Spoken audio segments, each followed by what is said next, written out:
온- 오늘 말씀은 시편 110편입니다. 오늘 말씀은 1절입니다. 한번 읽겠습니다. 여호와께서 내 주에게 말씀하시기를 내가 내 원수들로 내 발판이 되게 하기까지 너는 내 오른쪽에 앉아 있으라 하셨도다. 말씀의 제목은 내 오른쪽에 앉아라입니다. 많은 사람이 지난주와 이번 주를 바쁘게 보냅니다. 우리는 주일 예배, 성탄 예배, 수요 시편 특강 그리고 신년 예배를 섬깁니다. 그 핵심에는 예수님이 있습니다. 성경 곳곳에서 예수님을 증언합니다. 오늘의 시도 예수님을 증언합니다. 오늘의 시가 증언하는 예수님은 누구십니까? 첫째, 예수님은 권능의 왕입니다. 1절을 봅시다. 여호와께서 내 주에게 말씀하시기를 내가 네 원수들로 내 발판이 되게 하기까지 너는 내 오른쪽에 앉아 있으라 하셨도다. 내 주에게는 나의 주를 뜻하는데 왕에 대한 호칭입니다. 1차적으로 다윗 왕을 말합니다. 하지만 미래에 오실 그 왕, 즉 예수님을 뜻합니다. 마태복음 22장 44절은 이 말씀을 인용하여 예수 그리스도를 다윗이 내 주님이라고 불렀다라고 증언합니다. 오늘의 시는 여호와께서 다윗에게 또는 예수 그리스도께 하신 말씀입니다. 보통 하나님은 선지자를 통해 새로 등극하는 왕에게 당신의 말씀을 선포했습니다.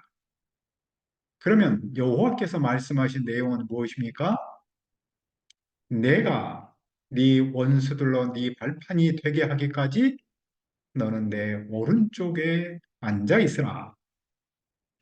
내 오른쪽에 앉아라라는 말에는 중요한 의미가 있습니다. 유대 전통에서는 오른쪽을 명예와 특권의 장소로 간주했습니다. 누군가가 통치자의 오른편에 앉도록 초대받았다는 사실은 통치자와 엄청난 신뢰관계이고 서로 협력하는 사이이고 그리고 공유된 권위를 지닌 지위를 뜻합니다. 따라서 여호와께서 어떤 사람을 그분의 오른쪽에 앉도록 초대하심은 그것은 단순히 자리를 제공하는 것이 아닙니다. 여호와의 능력과 권세와 영광을 나누는 겁니다. 그것은 두 사람 사이에 아주 매우 친밀하고 특별한 관계성이 있음을 뜻합니다. 그런데 예수 그리스도는 십자가에서 죽으시고 사흘 만에 살아나신 후 하나님의 나라로 올라가셨습니다. 예수님은 하나님의 오른편에 앉아 계십니다. 예수님이 하나님의 오른편에 앉아 계시면 예수님이 하나님과 함께 그 권능과 권위와 영광을 함께 하심을 상징합니다. 또 예수님께서 하나님의 오른편에 앉아 계시면 예수님이 지상 사역을 완성하고 하늘 통치로의 전환을 보여줍니다. 예수님은 언제까지 하나님 오른쪽에 앉아 계십니까? 여호와께서 왕의 원수들을 발판으로 삼을 때까지입니다. 원수를 발판으로 삼는다라는 은유는 완전한 패배와 복종의 생생한 그림을 전달합니다. 고대 사회에서 전쟁에서 이긴 왕은 전쟁에서 진 왕을 문자 그대로 발등상으로 삼아서 완전한 지배를 상징했습니다. 오늘 시에서는 하나님께서 당신 오른편에 앉아있는 분의 원수를 완전히 멸하실 것을 암시합니다. 그것은 단순한 승리가 아니라 완전한 복종을 뜻합니다. 그러면 원수는 누구일까요? 원수는 단순히 세상의 왕을 말하지 않고 영적인 존재를 뜻합니다. 그것은 인류의 영원한 원수인 죄와 죽음 그리고 사탄입니다.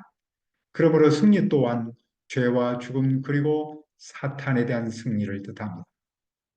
이것은 일시적이거나 세상의 승리가 아니라 영원하고 우주적 승리입니다.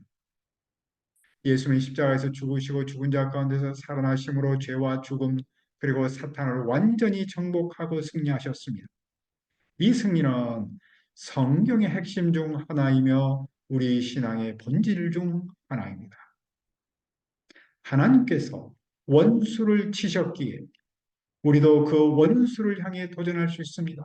고린도전서 15장 55절은 이렇게 말씀했죠. 사망아, 너의 승리가 어디 있느냐? 사망아, 너의 쏘는 것이 어디 있느냐? 그리고 우리는 그 사망에서 승리할 수 있습니다. 그런데 왕은 여호와께서 이 원수들을 발판으로 삼을 때까지 여호와의 오른편에 앉아 있어야 합니다. 그때가 이르면 여호와는 그 왕에게 무엇을 줍니까?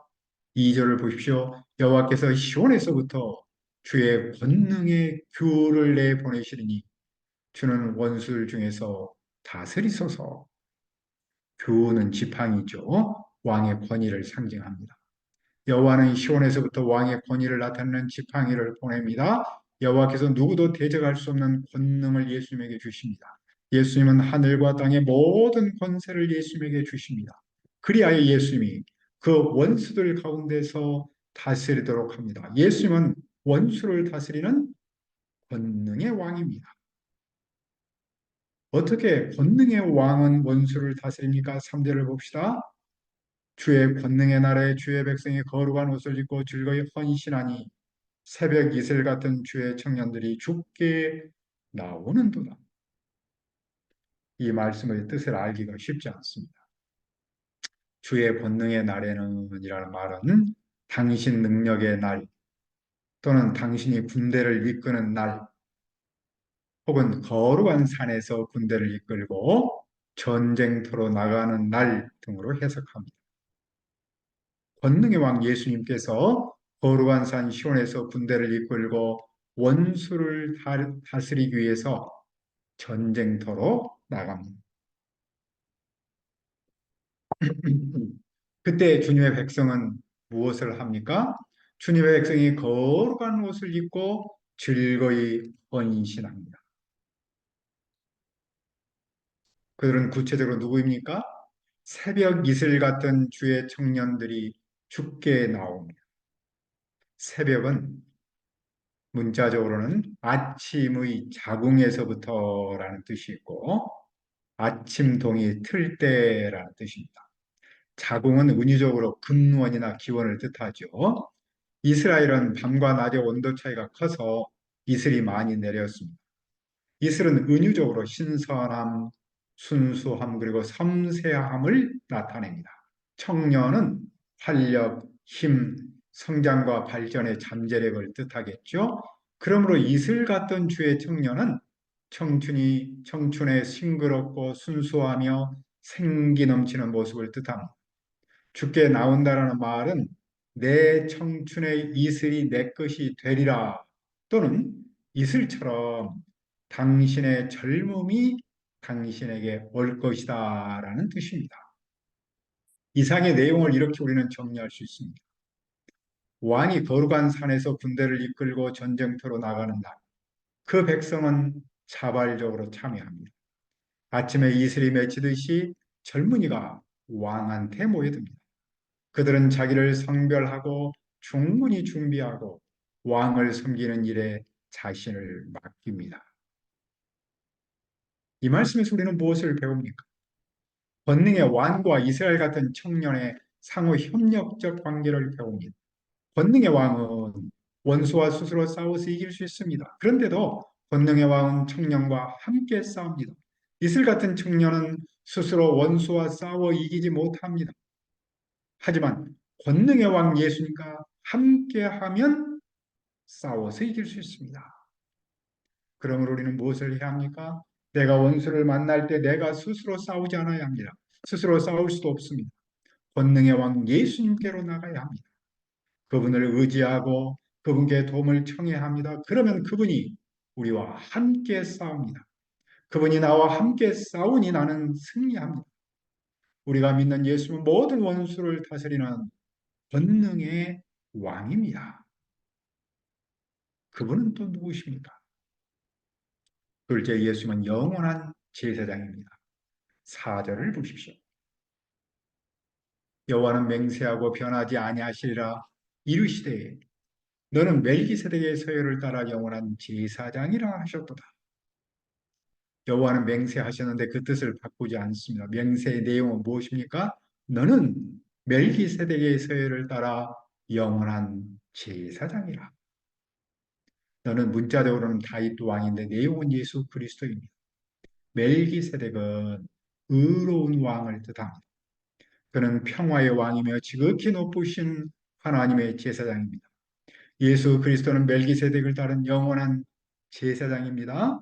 이 말씀은 성직자의 왕권에 관해 말합니다. 이스라엘에는 세 종류의 신정적 직분이 있었죠.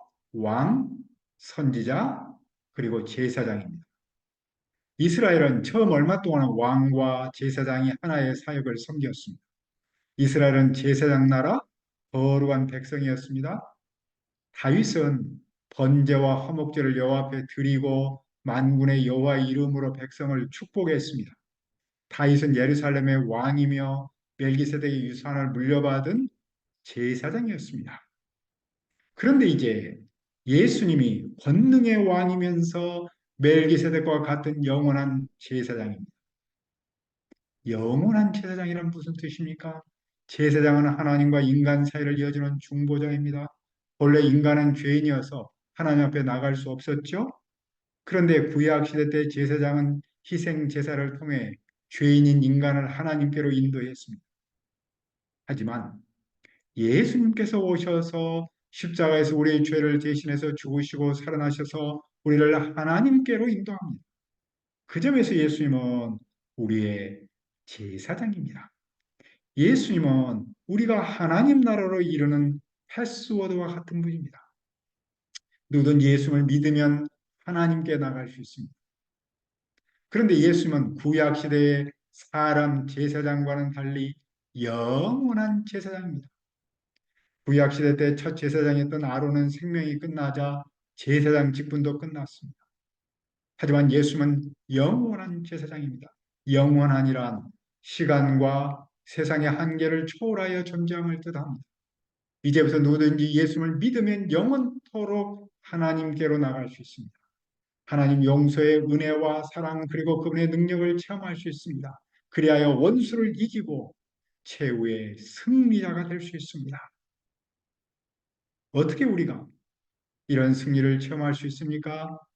하나님은 왕의 오른편에 계시는데 심판의 날에 왕들을 쳐서 깨뜨리십니다.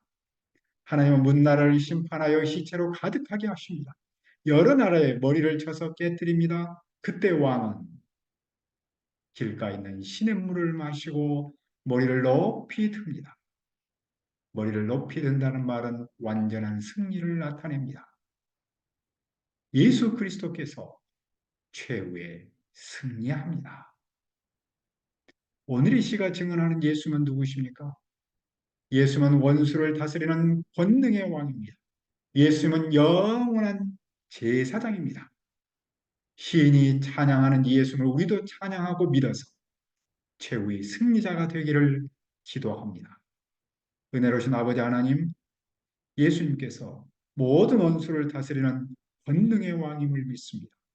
또 예수님은 영원한 제사장입니다. 우리가 이 예수님을 믿어서 최후의 승리자가 되도록 도와주시옵소서. 감사하고 예수님의 이름으로 기도합니다. 아멘.